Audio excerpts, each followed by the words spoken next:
Bismillahirrahmanirrahim. Assalamualaikum warahmatullahi wabarakatuh.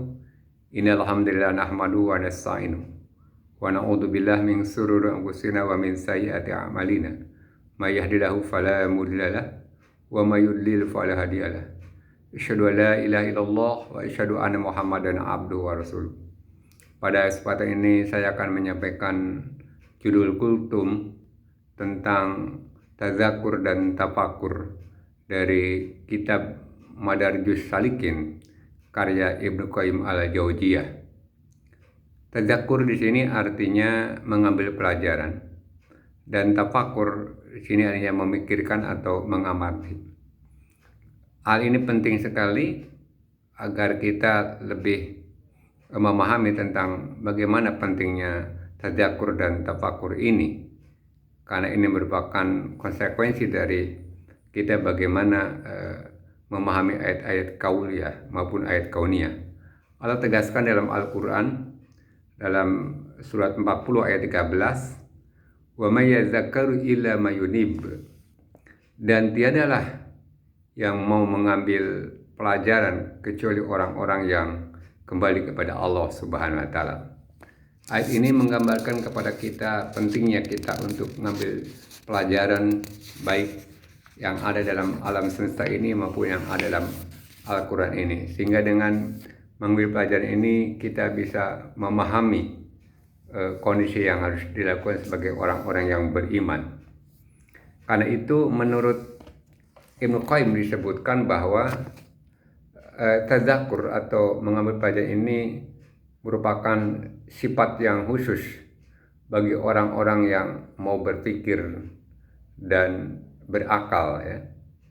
Allah juga menegaskan inna fi khalqis samawati wal ardi wa ikhtilafil laili wan nahari la ulil albab, dan sungguhnya dalam rangka penciptaan langit dan bumi dan silih bergantinya siang dan malam terdapat tanda-tanda bagi orang-orang yang berpikir, orang-orang yang berakal.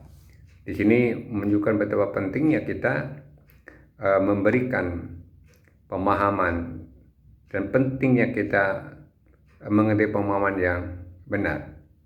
Pengarang Madarijus Salikin menjelaskan bahwa tazakur setingkat di atas tafakur. Sebab tafakur ini merupakan pencarian, sedangkan tazakur merupakan wujud dari pencarian tersebut. Jadi kedua-dua ini sangat penting sekali untuk kita pahami, pelajari, sehingga merupakan satu kesatuan yang tidak bisa terpisahkan.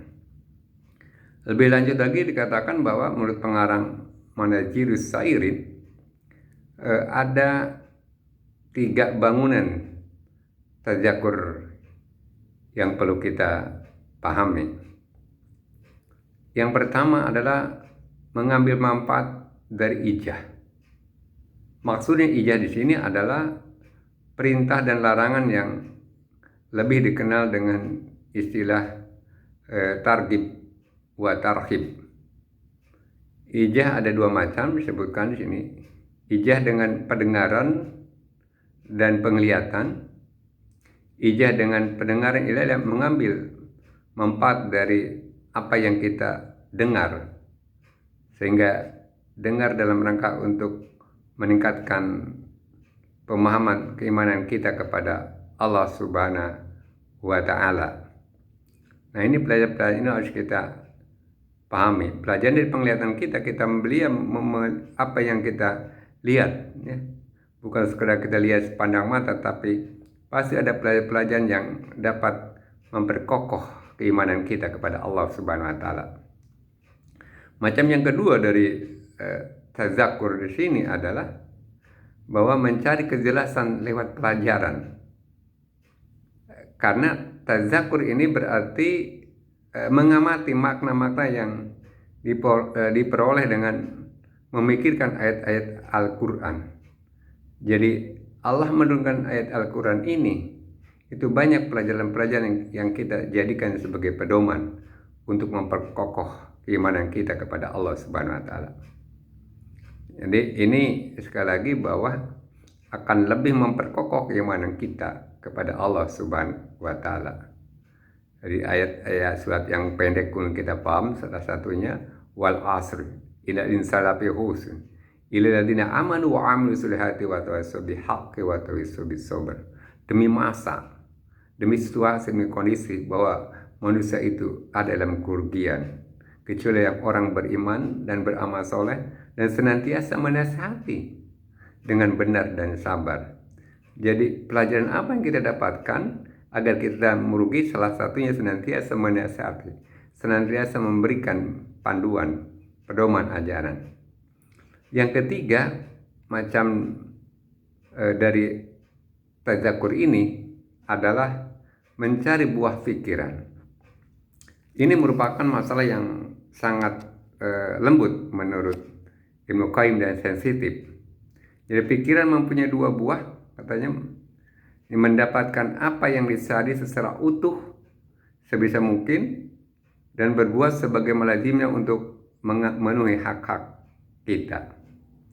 Nah, ini sekali lagi bahwa pelajaran-pelajaran atau tadzakur yang ada di alam semesta ini, yang Allah ciptakan ini, banyak pelajaran-pelajaran yang dapat kita jadikan sebuah panduan.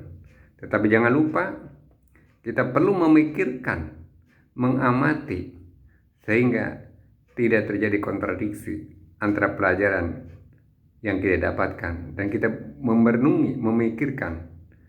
Ini adalah sebuah pelajaran sangat penting bagi kita. Mudah-mudahan kutum yang pendek ini kita mampu mengambil pelajaran sekaligus memikirkannya terhadap tanda-tanda kekuasaan Allah, sehingga dapat meningkatkan keimanan dan ketakwaan kita kepada Allah Subhanahu wa taala. Mudah-mudahan manfaatnya. Kalau ada yang benar datang dari Allah Subhanahu wa taala, yang salah dari diri saya sendiri. Billahi taufiq wa hidayah. Wassalamualaikum warahmatullahi wabarakatuh.